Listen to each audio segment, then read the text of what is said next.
There are 3 parts of the brain that I want to talk about that will help you maybe understand our thoughts, our actions when it comes to our thoughts, and understand our emotions in some ways. So 3 parts of the brain, also important for our meditation and our yoga practice and functioning. So 3 parts of the brain. I have a nice little drawing here.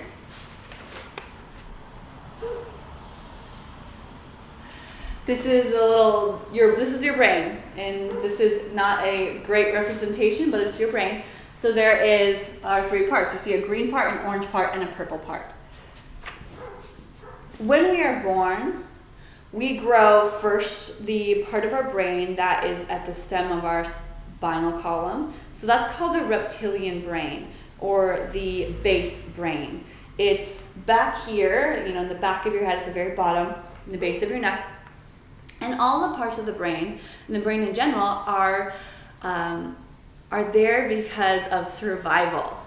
So survival functions, and each part has a different guiding principle for survival.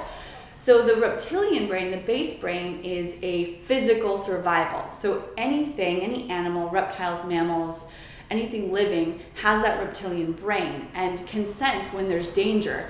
So there's something chasing them, they're going to run away. That's part of the functioning of the reptilian brain. It's also responsible for basic functions of the body, and it's developed at birth. So basic functions of the body, survival from this very base level, from the physical level. Something's going to eat you, you run away because your base brain says, yeah, this is scary, I'm out. The midbrain, so the base brain was that green part. The midbrain is also called the mammalian brain, the mammal brain, and it's also the limbic system.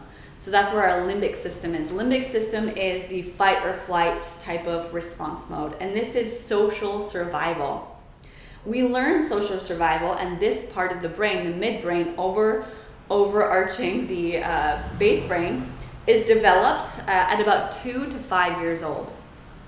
It's responsible for long-term memory, processing emotions, and that fight or flight response. So remember, I just said it was developed at 2 to 5 years old. So remember that, 2 to 5 years old. The neocortex is the next one. So the human brain, the neocortex, the very top layer. The top layer overarching, on top of the midbrain, is the human brain. Neocortex is usually in the front of the head, and it is there for the ideological survival. So we had physical survival, social survival, and ideological survival. So it's short-term memory, critical thinking. It's how you can see patterns and art, how we can develop our language. It's fine motor skills. Things that a lot of even mammals don't have. So mammals, they have the midbrain and the base brain. Reptiles just have that base brain. So they're not functioning the same as humans are. This is developed starting at about 6 years old up until about the teenage years, and finishing up sometimes into the 20s. So a lot of times our brains are done functioning about 20 to 25 years old, and that's all the neocortex and the top layer of the brain. So when we have a situation that puts us out of our rational thinking mind, and we go back into our mammal brain, our midbrain, the limbic system brain, this is what happens. So these are all based out of survival, right? When we are scared, we either run away or fearful. That's like a monster scary. We talked about this, monster versus roller coaster scared. So the monster scary will tell us to run away, that basic function. If you have something going to eat you, you're automatically out. Car crashes, that kind of things. You do what you can to keep you safe.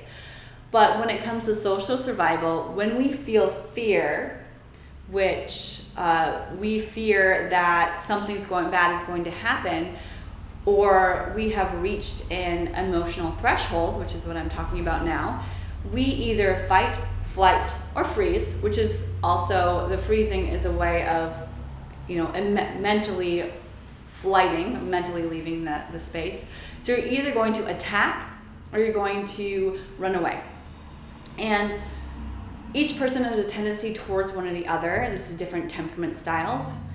We won't get too deep into that, but you have one or the other, and also depending on the situation. But for the most part, you're going to attack or go into it, or you're going to leave the situation. And remembering that the midbrain was created when we were 2 to 5 years old. So what happens when we hit this point of no return and someone's bothering us or we feel fearful? This is our reptilian brain. Let's do reptilian brain and the the midbrain. This is our neocortex. So it's also that, what's it called? This is the saying of flipping your lid. So your neocortex goes, ah, and your limbic is showing, oh no. So your limbic system takes effect. When you feel scared or when you hit a threshold in your emotions or in your day where it's like, that's the straw that broke the camel's back, you tend to flip your lid, or you're going limbic, or any other phrases that you want to say. So your rational thinking mind just flips off or stops working, and you go into that 2 to 5 year old state. And that 2 to 5 year old state, how were you as a 5-year-old? Do you remember yourself as a 2 to 5 year old? Were you someone that threw a lot of tantrums and tried to fight your way through things? Or were you someone who ran away or was really shy and kind of hid in the background because you didn't want to deal with the hard things? That's your limbic system. It was developed when you're 2 to 5 years old. So oftentimes when we've hit the threshold, we end up in that place of a 2 to 5 year old. So here's the threshold, and this is how yoga and meditation works. So I'm going to write this out. Let's just say that everybody has a 0 to 100 capacity. No one is ever at 100. Maybe the most enlightened might be at 100, but there's going to be a time where you just can't handle life anymore. And where you have a little breakdown, and that happens. That's okay. That's life. That's being a human. So most of us, let's say you've got a human being at level, let's say 50. So that's where you are. You're at 50. That's your emotional threshold. Emotional threshold is at about 50. So underneath your emotional threshold, this is all the stuff that happens throughout your day. This is just like crap stuff, people complaining, all the things. And in time, it goes up and up and up, and you can handle a lot. So you can handle 50% capacity of emotional crap, baggage, other people's things before you have to dump out.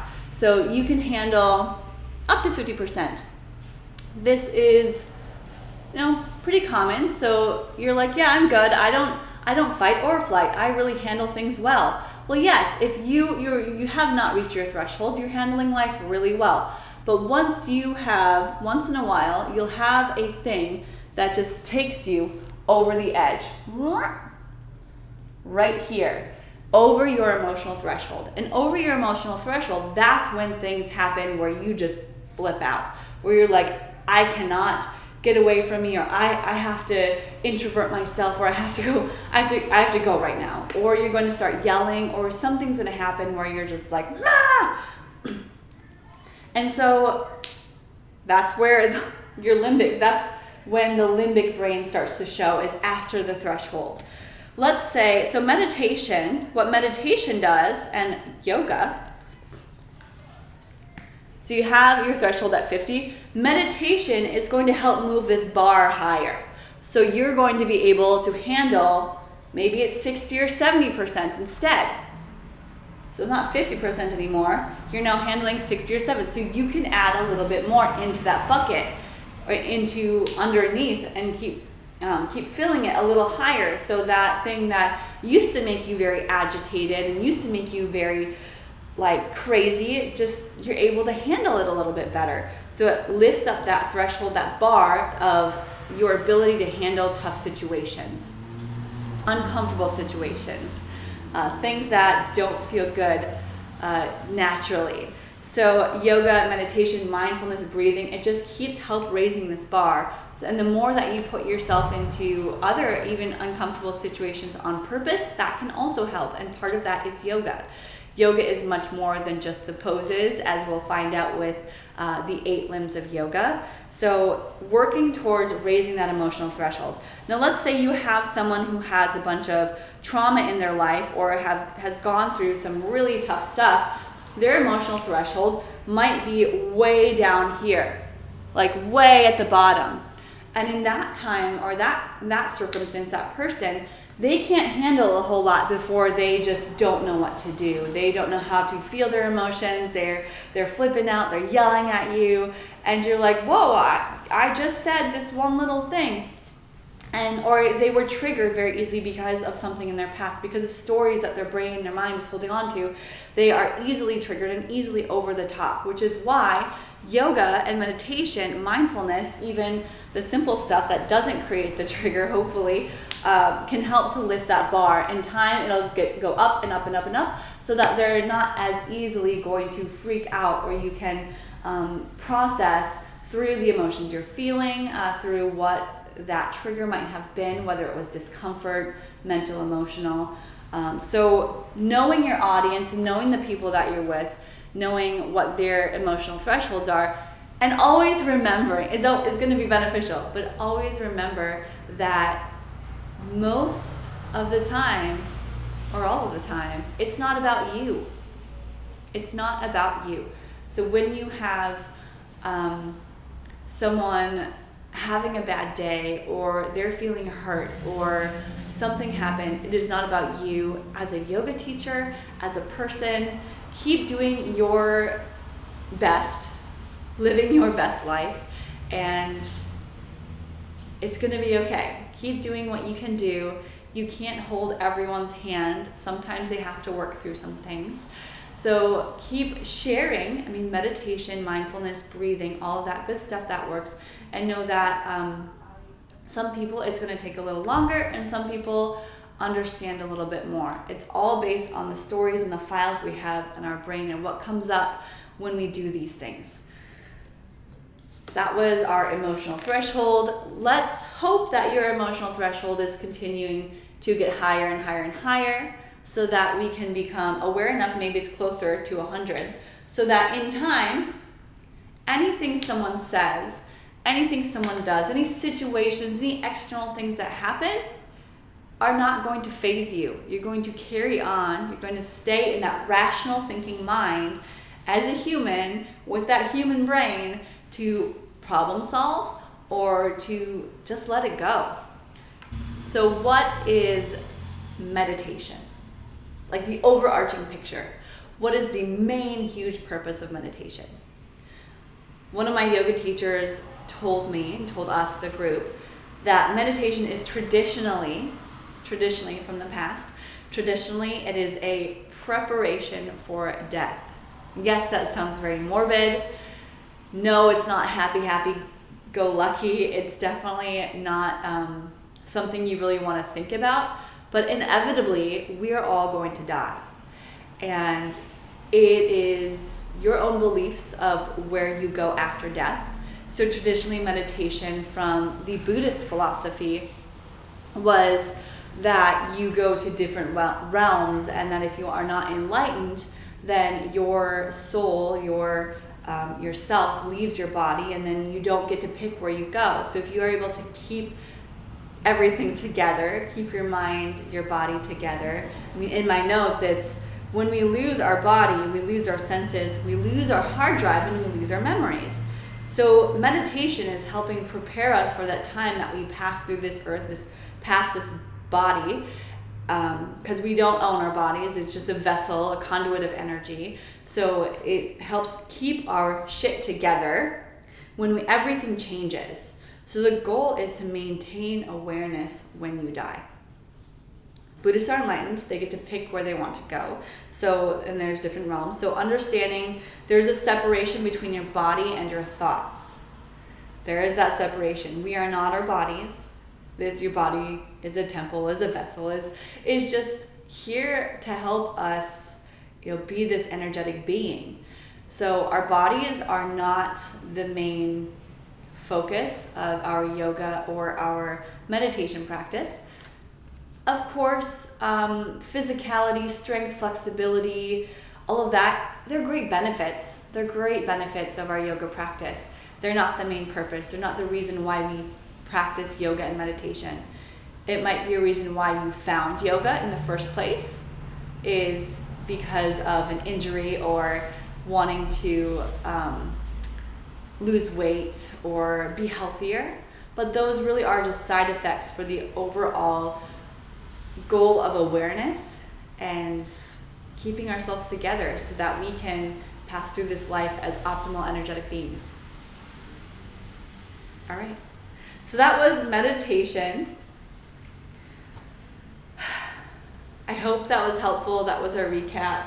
If you want to watch this or just piece through it, make sure that you're reading your notes and taking notes throughout this and doing your own research. Of course, what I say and what I've learned is my own journey, so I can help guide you on this path to knowledge, to figuring out and finding your own path and what you would like to learn more of. So if this meditation topic is so interesting to you and you would like to dive deeper, please do. And our homework was to come up with a 5-minute meditation. There's a lot of styles of meditation, guided meditation, so come up with a 5-minute guided meditation. It's actually pretty short. We have a list of styles here that you can pick from or do your own. You can watch your breath, single-minded focus, you can count. You can say mantra, which is like a phrase, or affirmations. You can notice the sensations in your body. Think about colors. You can do white light. You can do a manifesting your goals or visualizing your future type of meditation, or even a moving meditation. Some people find more benefit out of walking or finding silence with movement, which even yoga can be a form of meditation. So coming up with a 5-minute meditation and sharing it with a small group next time we gather together, or even recording yourself doing it so that you can share it with me and the group for years to come. I'm a big fan of recording, as you can tell, so that you can look back and also can share with others the benefits and the wonderful that is yoga and that is this optimal living technique and lifestyle. All right. See you in the next video.